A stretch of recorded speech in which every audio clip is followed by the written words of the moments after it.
High বন্ধুরা, তো দেখো আমরা মন্দিরে পৌঁছে গিয়ে প্রথমে দিদি বসে গেল পুজো করতে।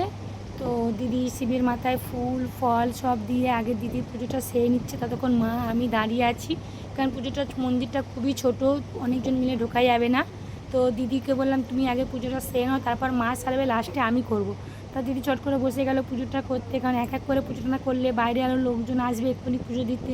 তো যেহেতু দিদি পুজোটা করছে, আমি এদিকে শাঁখ বাজাচ্ছি আর মা এইদিকে বাকি ডালাগুলো নিয়ে দাঁড়িয়ে আছে। তো মায়ের দিদির পুজোটা দেওয়া হয়ে গেল, দিদি ধূপ জ্বালাচ্ছে। তা তখন বললো মা তুমি সাইড দিয়ে আসো, তুমি ফুল টুলগুলো দিয়ে দাও। তো এইদিকে মা ফল টল দিয়ে শিবের মাথায় জল ঢালছে, বাবার মাথায়। তো এইদিকে দিদি ধূপ মোমবাতি সব জ্বালাচ্ছে। তো মায়ের হয়ে যাওয়ার পর আমি জ্বালাবো। তা মাকে বললাম মা বলছো তুমি জানছি না, আমার আগে তুমি যাও, লাস্টে আমি যাবো। তাই মাকে পাঠিয়ে দিলাম পুজো করতে। মায়ের পুজো হয়ে গেল।